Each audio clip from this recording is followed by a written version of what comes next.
Elle est là, cher Mercure. Où cela, Jupiter?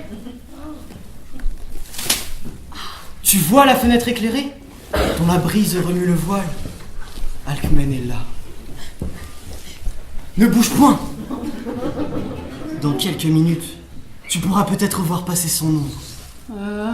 À moi, cette ombre suffira.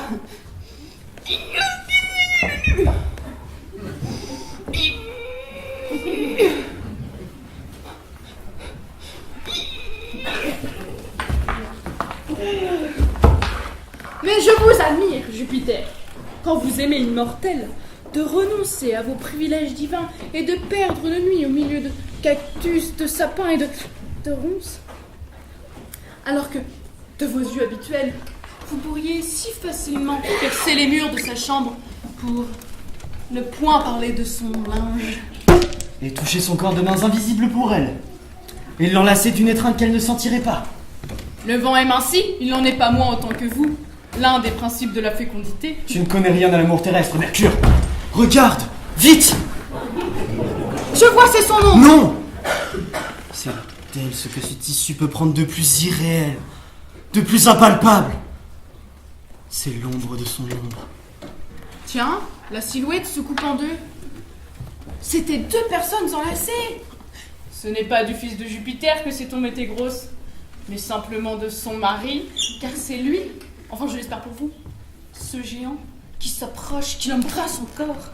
Oui, c'est Amphitryon, son seul amour. Je comprends pourquoi vous renoncez à vos privilèges divins, Jupiter. Voir l'ombre du mari accolé, l'ombre de sa femme, est évidemment moins pénible que de suivre le jeu en chair et en couleur. Mais elle est là, cher Mercure. Enjouée, amoureuse. Et docile à ce qu'il paraît. Et fidèle.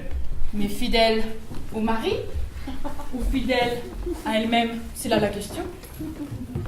L'ombre a disparu. Tu la vois. Il est un reflet même sur le visage d'un dieu que donne seulement la phosphorescence d'une femme. Je t'en supplie, que fait-elle? Je la vois en effet. Elle a fui à grandes enjambées. Elle a pris un pot d'or et, revenant à la dérober, s'apprête à verser sur la tête du mari une eau fraîche. Vous pouvez la rendre glaciale si vous voulez. Pour qu'il s'énerve, certes non. Ou bouillante. Il me semblerait ébouillante et Alcmène, tant l'amour d'une épouse sait faire de l'époux une part d'elle-même. Mais enfin, que voulez-vous faire de la part d'Alcmène qui n'est pas Amphitryon? L'étreindre. Ah, la féconder. Oh, mais par quelle entreprise? La principale difficulté chez les femmes honnêtes n'est pas de les séduire, mais de les amener dans un endroit clos. Quel serait ton plan? Plan divin ou plan humain? Quelle est la différence? Plan divin.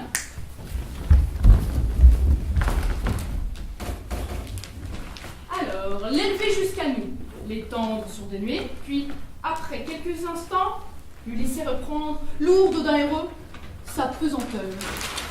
Mais il me semblerait alors manquer le plus beau moment de l'amour d'une femme. Lequel? Le consentement. Ah, prenez le moyen humain. Vous passez par la porte, vous passez par le lit, et vous sortez par la fenêtre. Elle n'aime que son mari. Empruntez la forme du mari. Mais il est toujours là. Il ne bouge plus du palais. Il n'y a pas plus casanier, si ce n'est les tigres, que les conquérants au repos. Ah, éloignez-le. Avec quel moyen? Il est une recette pour éloigner les conquérants de leur maison. La guerre? Faites déclarer la guerre à Thèbes. Thèbes est en paix avec tous ses ennemis. Faites déclarer la guerre par un pays ami. Ce sont des services qui se rendent entre voisins. Nous sommes des dieux. Devant nous, l'aventure humaine se cabre et se stylise. Faites surgir un homme d'armes qui annonce la guerre. Lancez Amphitryon à la tête des armées. Prenez sa forme. Et dès son départ, laissez-moi l'apparence de sosie, pour que je puisse discrètement annoncer à Alcmène qu'Amphitryon feint de partir, mais qu'il reviendra passer la nuit au palais. On nous dérange déjà, vite, cachons-nous! Non! Ne faites pas de nous spécial, Jupiter! Ici-bas, nous avons pour nous rendre invisibles aux créanciers, aux jaloux et même aux soucis, cette grande entreprise démocratique, la seule réussie d'ailleurs, qui s'appelle la nuit.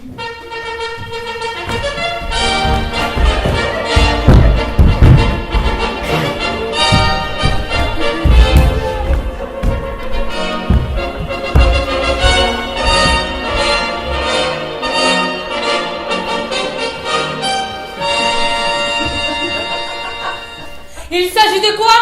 De la guerre! En route!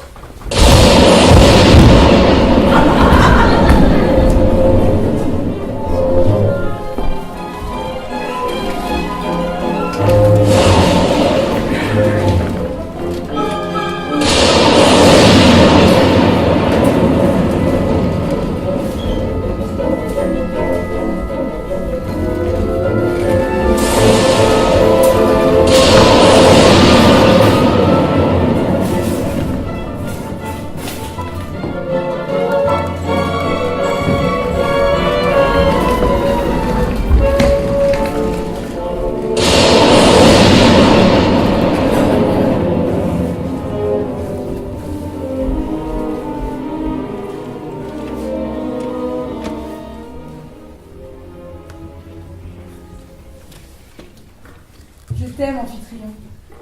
Je t'aime, Alcmène. Toi, qui vis près de moi, toujours secrète, sans te douter que tu es une femme parfaite. Tu penseras à moi dès que tu seras loin. Tu le promets? Mais j'y pense déjà, chérie. Cette fois, ce sont eux. Il faut partir. Qui, eux? Ton ambition? Ton ordre de chef? Ton goût du carnage et de l'aventure? Non, simplement mes chevaux. Alors pars. Tu ne me dis rien d'autre? N'ai-je pas déjà tout dit? Que font les autres épouses? Elles affectent de plaisanter. Elles tendent votre bouclier en disant « Reviens dessous, dessous ». Elles vous crient « N'aie d'autre peur que de voir tomber le ciel sur ta tête ». Ma femme sera-t-elle mal douée pour les mots sublimes? J'en ai peur, oui. Tout ce que je peux te dire, ce sont ces mots qui meurent doucement sur toi en te touchant. Amphitryon, je t'aime. Amphitryon, reviens vite. D'ailleurs, il n'y a plus beaucoup de place dans les phrases lorsque l'on a d'abord prononcé ton nom. Il est si long. Maintenant à la fin. Adieu, Alcmène. Amphitryon. Amphitryon! Alcmène, ma maîtresse. Que veux-tu, sosie? Mon maître me charge de vous dire, premièrement, qu'il feint de partir avec l'armée. Deuxièmement, qu'il reviendra cette nuit même dès qu'il aura donné ses ordres. L'état-major campe à quelques lieues d'ici, et la guerre semble devoir être bénigne. Et Amphitryon fera ce voyage tous les soirs, qu'il faut tenir secret.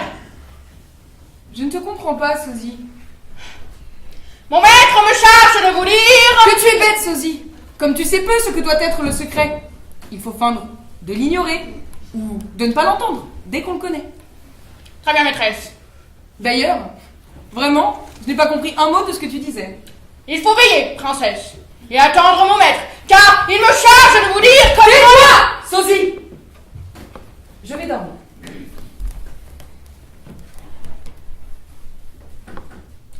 Je vais dormir.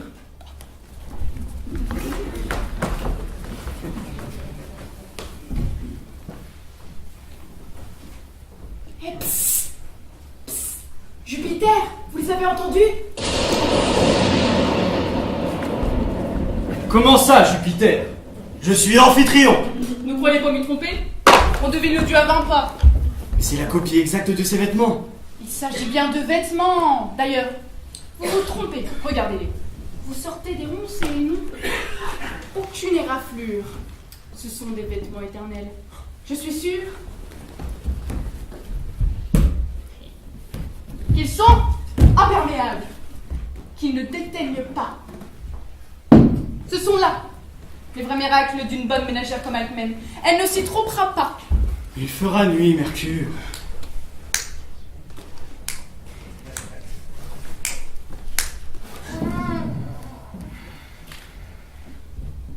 Tenez-vous à la forme du mari. Je m'y tiendrai, d'abord. Et je verrai ensuite.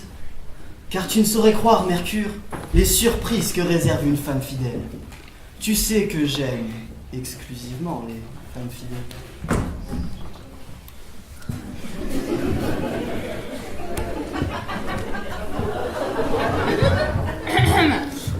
Je suis Dieu aussi de la justice, mais j'estimais qu'elles avaient le droit à cette compensation. Et je dois te dire qu'elles y comptaient aussi. Les femmes fidèles sont celles qui attendent du printemps, des lectures des parfums, des tremblements de terre, ce que les autres demandent à leurs amants. En somme, elles sont infidèles avec le monde entier, excepté avec les hommes. Alcmène ne doit pas faire exception à cette règle. Je remplirai d'abord l'office d'amphitryon, de mon mieux. Mais bientôt, par des questions habiles sur les fleurs, sur les animaux, sur les éléments, j'arriverai à savoir lequel angle ses pensées, et serai ainsi aimé pour moi-même. Mes vêtements vont maintenant? C'est votre corps entier qui doit être sans défaut. Venez là à la lumière, que je vous ajuste votre uniforme d'homme. Plus près, je vois mal. À la peau maintenant. À ma peau? Trop lisse, trop douce votre peau. C'est de la peau d'enfant. Il faut une peau sur laquelle le vent est 30 ans soufflé, qui est 30 ans plongé dans l'air et dans la mer. Bref, qui est son goût, car on la goûtera. Les autres femmes ne disaient rien en constatant que la peau de Jupiter avait goût d'enfant. Leur caresse n'en était pas moins maternelle. Cette peau-là ne ferait pas de voyage. Ah, et resserrez un peu votre sac humain. Resserrez, hein. Vous y flottez. C'est que cela me gêne. Voilà que je sens mon cœur battre. Mes veines s'affaisser. Mes artères se gonfler. Je me sens devenir un filtre. Un sablier de sang. L'heure humaine devant moi me meurtrir. J'espère que mes pauvres hommes ne souffrent pas cela. Le jour de leur naissance et le jour de leur mort. Très désagréable de se sentir naître et mourir à la fois. As-tu maintenant l'impression d'être devant un homme? Pas encore. Ce que je constate devant un homme, enfin devant un corps vivant d'homme, c'est qu'à chaque moment, il change, qu'incessamment il vieillit. Et jusque dans ses yeux, je vois la lumière vieillir. Essayons. Et pour m'y habituer, je me répète. Je vais mourir. Je vais mourir. Je vais mourir. Je vais mourir. Oh, mais doucement! Trop vite, je vois vos cheveux pousser, vos ongles s'allonger, vos rides se creuser. Ah voilà, voilà. Ménagez vos ventricules. Vous vivez la vie d'un chien ou d'un chat. Comme cela? Trop espacé, c'est le rythme des poissons. Ah voilà. Voilà ce galop moyen, cet amble auquel Amphitryon reconnaît ses chevaux et Alcmène le cœur de son mari. Tes dernières recommandations? Votre cerveau. Mon cerveau. Oui, votre cerveau. Il est convient d'urgence d'y remplacer les notions divines par les humaines. Que croyez-vous? Que pensez-vous? Quelles sont vos vues de l'univers maintenant que vous êtes homme? Les vues de l'univers? Eh bien, je pense que cette terre plate est toute plate. Que l'eau est simplement de l'eau. Que l'air est simplement de l'air. La nature et l'esprit. L'esprit, c'est tout. Ressentez-vous l'envie de séparer vos cheveux par une raie tenue par un fixatif? En effet, je l'ai. Avez-vous déjà aimé?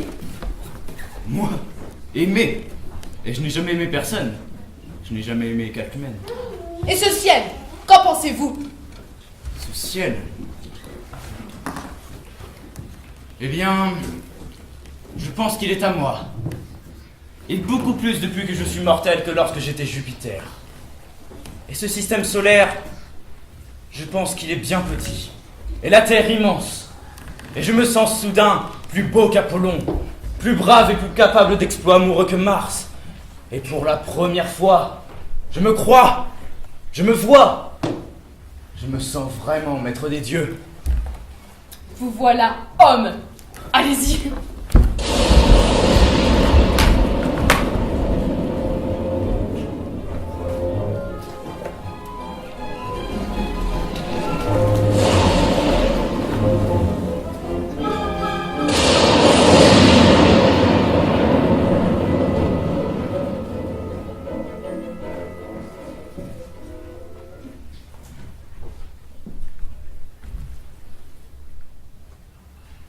Qui est là? Qui me dérange dans mon sommeil? Un inconnu que vous aurez plaisir à voir. Je ne connais pas d'inconnu. Un général. Que font les généraux à Erécitar sur les routes? Ils sont déserteurs? Ils sont vaincus? Ils sont vaincus par l'amour. Mais qui êtes-vous? Je suis ton amant. Mais c'est à Alcmène que vous parlez, non à sa chambrière. Je n'ai pas d'amant. J'ai un époux, et il est absent. Et personne ne pénétrera dans cette chambre que mon époux. Et lui-même, s'il déguise ce nom, je ne le reçois pas. Jusqu'au ciel je déguise à l'heure où nous sommes. Homme peu perspicace, si tu crois que la nuit est le jour masqué, la lune un faux soleil, si tu crois que l'amour d'une épouse peut se déguiser en amour du plaisir, L'amour d'une femme ressemble au devoir. Le devoir à la contrainte. La contrainte tue le désir. tu as l'air beau. Et bien fait pourtant. Ta voix est douce. Que j'aimerais cette voix si c'était l'appel de la fidélité et non celui du désir. Que j'aimerais m'étendre en ses bras. Ce n'était pas un piège qui se refermera brutalement sur une proie. Ta bouche aussi, me semble, fraîche et ardente. Mais elle ne me conviendra pas. Je n'ouvrirai pas ma porte à un amant. Pourquoi ne veux-tu pas d'amant? Parce que l'amant est toujours plus près de l'amour que de l'aimer. Parce que je ne supporte ma joie que sans limite, mon plaisir que sans réticence et mon abandon que sans borne. Parce que je ne veux pas d'esclave et que je ne veux pas de maître. Parce qu'il est mal élevé de tromper son mari, fût-ce avec lui-même. Parce que j'aime les fenêtres ouvertes et les draps frais. Pour une femme, tu sais vraiment les raisons de tes goûts. Je te félicite. Ouvre-moi. Qui que tu sois, je ne t'ouvrirai pas. Il faut bien me résigner à te le dire. Je suis ton époux. Comment? C'est toi, Amphitryon? Mais tu n'as pas réfléchi en revenant ainsi. Combien ta conduite était imprudente. Ne plaisante pas. Ouvre à ton époux. Alors tu penses entrer ainsi, parce que tu es mon époux. Je vois qu'il faut que je reparte. Non, reste. À une condition, Amphitryon. Une condition expresse. Et laquelle? Que nous prononcions devant la nuit les serments que nous n'avons jamais faits que de jour. Célébrons notre mariage nocturne à l'heure où se consument tant de fausses noces. Commence. Prononcer des serments sans prêtre, sans autel, sur le vide de la nuit. À quoi bon? C'est sur les vitres que l'on grave les mots ineffaçables. Lève la main et l'index plié. Avec l'index plié. Mais c'est le serment le plus terrible et celui par lequel Jupiter évoque les flots de la terre. Lève ton index ou pars. Il faut donc que je t'obéisse. C'est cet orange d'Alcmène qui me contraint à ce geste. Je t'écoute. Moi, Amphitryon, fils et petit-fils des généraux passés, père et aïeul des généraux futurs, agrafe indispensable dans la ceinture de la guerre et de la gloire. Moi, Alcmène, dont les parents sont disparus, dont les enfants ne sont pas nés, pauvre maillon présentement isolé de la chaîne humaine, Je jure de faire en sorte que la douceur du nom d'Alcmène survive aussi longtemps que le fracas du mien. je jure d'être fidèle à Amphitryon, mon mari, ou de mourir. De quoi? De mourir. Et pourquoi appeler la mort où elle n'a que faire? Je t'en supplie, ne dis pas ce mot. Il a tant de synonymes, même heureux. Ne dis pas mourir. C'est dit. Et maintenant, cher mari, trêve de parole. La cérémonie est terminée et je t'autorise à entrer. Comme tu as été peu simple ce soir, tu avais juste à entrer, tout était ouvert. Qu'as-tu? Tu hésites? Tu préfères peut-être que je t'appelle amant? Jamais, te dis-je. Tu veux vraiment que j'entre, Alcmène? Vraiment, tu le désires? Je leur donne, cher amour.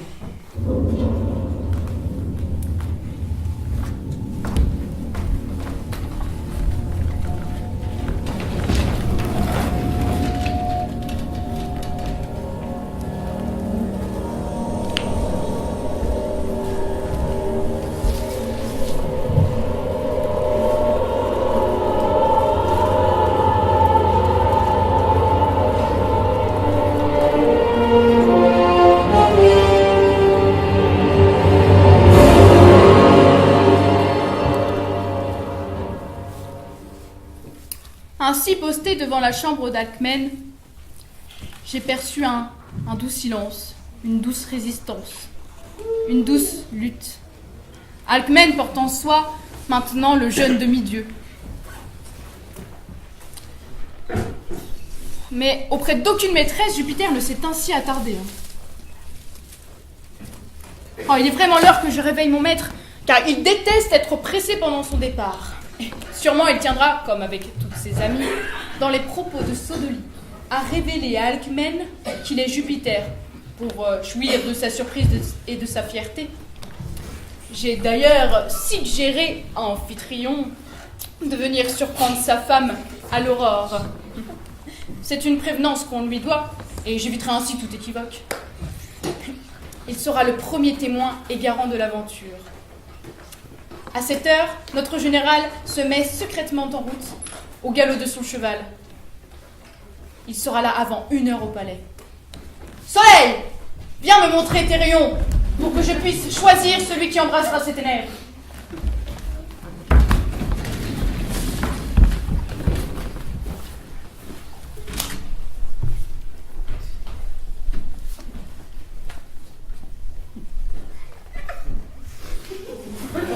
Ah non, non, pas le verre. Rien de sinistre sur nos 2 amants. Chacun croit tenir un noyer en ses bras.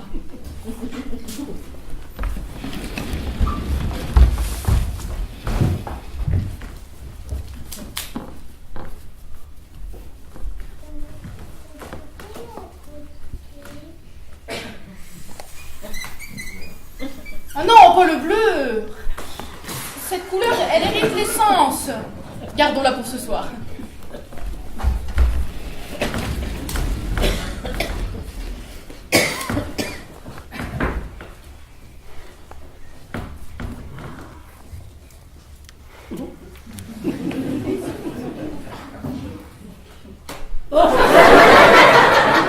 Voilà le bon, le safran.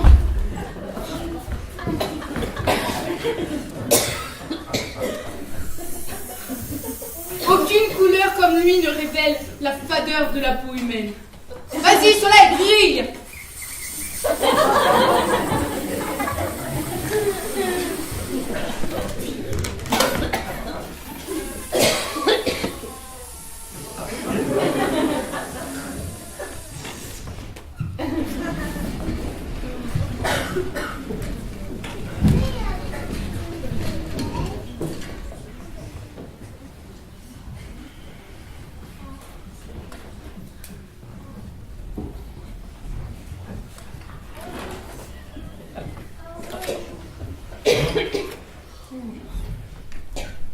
Que se passe-t-il, Jupiter?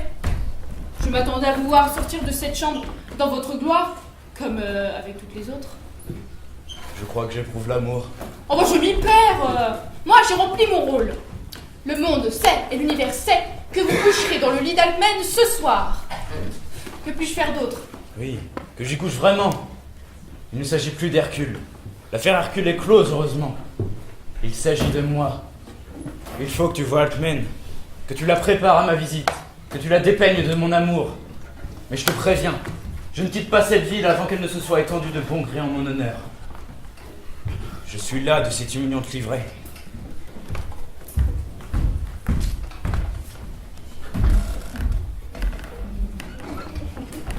Je viens de rentrer. La voilà qui se réveille.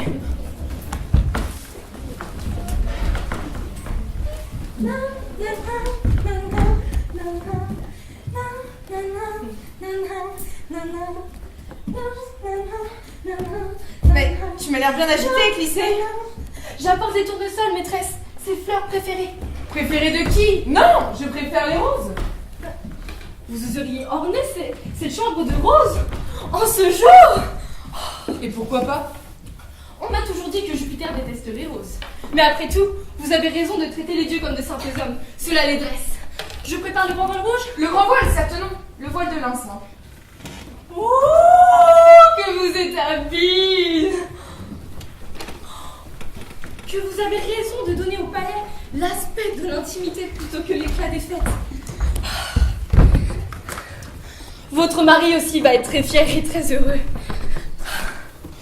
Que veux-tu dire, Éclissée? Chère maîtresse, voilà votre nom célèbre pour des siècles. Oh, et peut-être le mien puisque j'étais ta nourrice. Oh, Il est arrivé quelque bonheur à Amphitryon. il va lui arriver ce qu'un prince peut rêver de plus heureux pour sa gloire et son honneur. Quelle est cette musique? Et ces cris? Mais, chère maîtresse, c'est que terre tout entière, c'est la nouvelle. Tous se réjouissent, tous se félicitent de savoir que grâce à vous, notre ville est favorisée entre toutes. Grâce à ton maître. Certes, lui aussi est à l'honneur. Léda, la reine de Sparte, que Jupiter aima sous la forme d'un cygne, demande à vous rendre visite. Dois-je dire de monter? Certes. Ah, maîtresse, il ne fallait pas te voir tous les jours dans ton bain, comme moi, pour penser que les dieux ne réclameront pas un jour leur dû. Je ne te comprends pas. Amphitryon est un dieu? Non! Mais son fils sera un demi-dieu! Oh! Je t'ai jamais vue aussi folle. Oh oui, maîtresse! Folle et affolée! Par sous quelle forme va-t-il venir? Par le ciel? Par la terre? Par les eaux? En dieu, en animal ou en humain?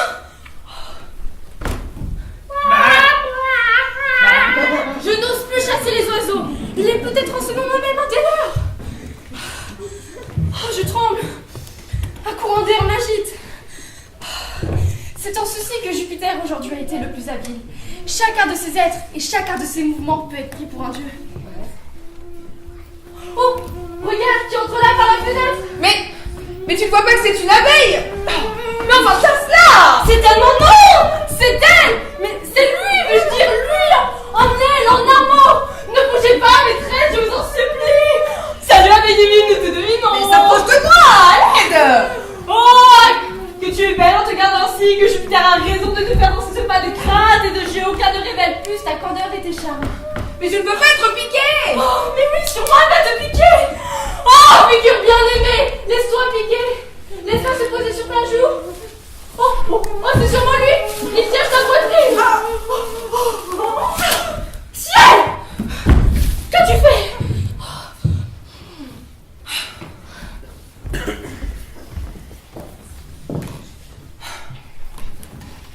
Quoi?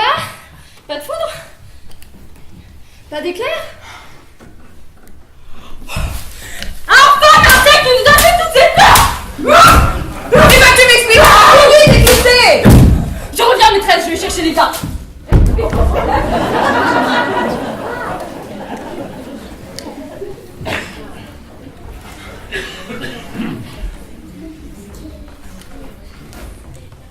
Salut, princesse. Vous devez être un dieu pour être venu ainsi, avec cette audace à la fois et cette discrétion. Un dieu malfamé, mais un dieu. Mercure, Et vous n'avez pas un préféré parmi les dieux? forcément, puisque j'ai un préféré parmi les hommes. Et lequel? Dois-je dire son nom? Jupiter. Jupiter. Vous m'étonnez. Il n'entend rien à l'éloquence, à l'orfèvrerie, la musique de ciel ou de chambre, il n'a aucun talent. Il est beau, mélancolique. Il est beau, en effet. Et coureur. Le sort de Danaé, de Léda et toutes celles qu'a aimé ou aimera Jupiter, vous paraît-il un sort heureux, Infiniment heureux. enviable? Très enviable. Pourquoi cette question? Vous ne devinez pas pourquoi je viens ici et ce que j'ai à vous dire en messager de mon maître? Dites toujours.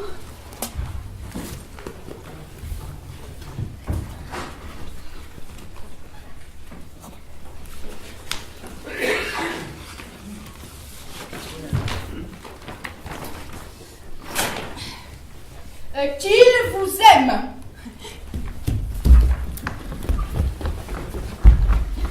Que Jupiter vous aime. Jupiter me connaît. Je suis fortunée entre toutes. Ah, depuis de nombreux jours, il vous voit. Il ne perd aucun de vos gestes. De nombreux jours. Et de nombreuses nuits. Vous pâlissez. C'est vrai que je devrais rougir. Je suis navrée de penser que je n'ai pas toujours été digne de ce regard. Et que dois-je lui dire? Dites-lui que je serai désormais digne de cette faveur. Dès le retour d'Amphitryon, nous élèverons un hôtel d'or. Ce n'est pas votre hôtel qu'il demande. Tout ici lui appartient. Il daigne choisir un objet parmi mes objets préférés. Il l'a déjà choisi. Et il viendra le demander ce soir au coucher du soleil. Le demander lui-même. Lequel? Votre lit. Préparez-vous. Ce sera moins une avance sur votre nuit qu'une avance sur votre future immortalité. Vous souriez. On sourirait à moi. Et pourquoi ce sourire? Mais tout simplement parce qu'il y a erreur sur la personne, Mercure. Je suis Alcmène, et Amphitryon est mon mari. Les maris sont très en dehors des lois fatales du monde. Je suis la plus simple des Thébaines, on me dit peu intelligente. Ce n'est pas mon avis. Recevoir Jupiter, je n'en suis pas digne. Ma lumière à moi est infiniment plus faible. Du ciel, on voit votre lumière éclairer la nuit grecque. Oui, j'ai des poudres, des onguents, mais je ne sais ni écrire ni penser. Et je vois que vous parlez très suffisamment. Ne pensez pas échapper aux dieux à retrancher tout ce qui dépasse de vous en noblesse et en beauté. Vous vous rendez mal compte de la gravité de votre rôle. Mais c'est ce que je me tue à vous dire, ce rôle ne me convient pas. Trêve de paroles et trêve de coquetterie. Que vois-je, Alcmène? Des larmes dans vos yeux? Vous pleurez alors qu'une pluie de joie va tomber sur l'humanité en votre honneur. Une année de joie commence pour Thèbes. Plus d'épidémies, plus de guerre, plus de famine. Il ne manquait plus que ça. Et les enfants que la mort doit emporter cette semaine, ils sont mythes. Si vous désirez le savoir, 4 petits garçons et 4 petites filles, votre petite Charissa entre autres, vont être sauvés par votre nuit. Charissa, cela s'appelle du chantage. La santé et le bonheur sont le seul chantage des dieux. Vous entendez? Ces musiques, ces chants, ces cris, c'est à vous qu'ils s'adressent. Thèbes entière sait que vous recevrez Jupiter ce soir. Sorne et Ségène pour vous. Vous voilà prévenu, Alcmène. Adieu. Je vais prévenir Jupiter que vous l'attendez. Mais je ne l'attendrai pas. Je vous en supplie, Mercure. Détournez de moi la faveur de Jupiter. Je suis impie. Je blasphème dans l'amour. Vous mentez. C'est tout? Je suis lasse et malade. Vous ne croyez pas échapper à un dieu avec les armes qui écartent les hommes? Mais j'aime un homme. Quel homme? Mon mari. Ah, vous aimez votre mari? Je l'aime. Mais nous y comptons bien. Jupiter, lui, n'est pas un homme, et il ne choisit pas ses maîtresses parmi les femmes infidèles. Ah, et ne vous faites pas plus ingénu que vous ne l'êtes. Mon mari peut être pour moi Jupiter, mais Jupiter ne peut être mon mari. Mais quel esprit obstiné! Ne m'obligez pas à vous parler crûment et à vous dire le fond de ce que vous croyez être votre candeur. Mercure, laissez-moi. Un mot, je pars. Un enfant doit naître de cette rencontre. Il a un nom, sans doute. Il a un nom, Hercule. Et que se passera-t-il si je refuse? Cet enfant doit naître. Et si je me tue? Jupiter vous redonnera la vie. Hercule doit naître. Un fils de l'adultère? Jamais. Ce fils mourrait, tout fils du ciel puisse-t l'être. La patience des dieux a des limites, Alcmène. Et puis, après tout, nous n'avons que faire de votre consentement. Sachez donc qu'hier, en fait, Amphitryon arrive au palais.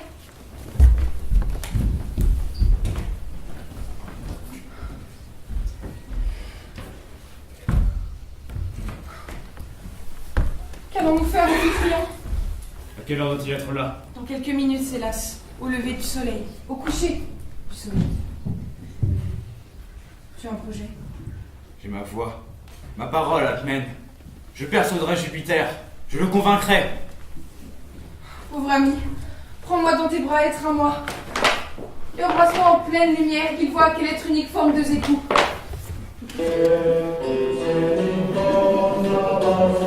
Voilà que le prêtre donne leur signal. Il ne doit plus être loin.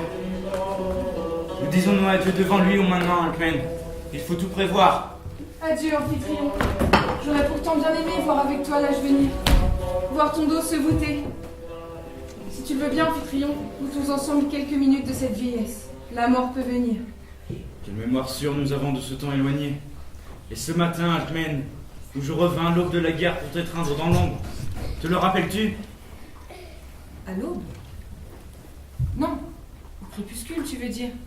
Au beau crépuscule, quelle importance cela a-t-il maintenant? Je me rappelle seulement que ce jour-là, mon cheval franchit les fossés les plus larges. Qu'as-tu, chérie? Tu es pâle? Je t'en supplie, Amphitryon. Dis-moi si tu es venu au crépuscule ou à l'aube. Je te dirai tout ce que tu voudras. Je ne veux pas te faire de peine. Il faisait nuit, n'est-ce pas? Notre chambre obscure. La nuit complète, tu as raison. La mort peut venir. La mort peut venir, dites-vous? Mais au fond, ce n'est que Jupiter. Voici Alcmène, Jupiter. La récalcitrante Alcmène. Et cet homme près d'elle, qui est-il? C'est son mari, Amphitryon. Amphitryon, le vainqueur de la grande bataille de Corinthe? Oh, vous anticipez, il ne gagnera Corinthe que dans 5 ans. Mais oui, c'est bien lui. Et que vient-il faire ici? Qui l'a appelé? Seigneur, je ne puis livrer Alcmène. Je veux faire cette autre formalité. La mort. Mais enfin, comprends ma complaisance. C'est en ami que je m'installe entre vous deux. Vous y êtes déjà vénéré. Je refuse. C'est ton dernier mot. Tu tiens vraiment à engager la bataille avec moi? S'il le faut, oui. Je pense que tu es un général suffisamment intelligent pour ne t'y hasarder qu'avec des armes égales aux miennes. J'ai ces armes. Mais quelles armes? J'ai Alcmène. Eh bien, ne perdons pas une minute. Je les attends de pied ferme, tes armes.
Et bien sûr pour son soutien tout au long de l'année, donc merci à elle.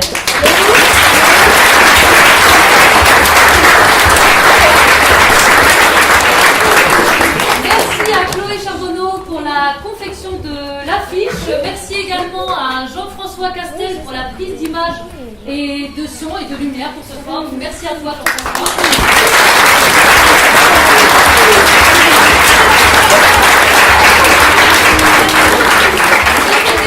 Également remercier tous les parents qui nous aident notamment pour la confection des accessoires, des costumes, pour l'apprentissage du texte, donc merci également à vous.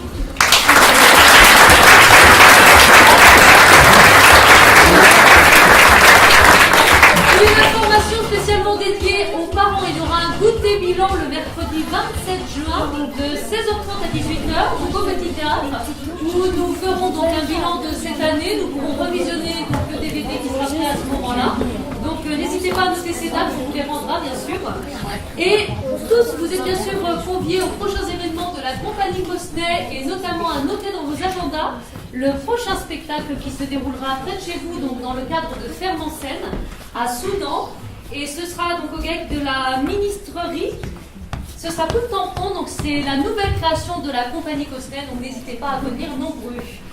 Nous vous remercions bien sûr pour cette soirée, pour votre écoute et patience, bien évidemment, votre bienveillance. Très bon retour à tout le monde et au plaisir et à l'année prochaine. Merci.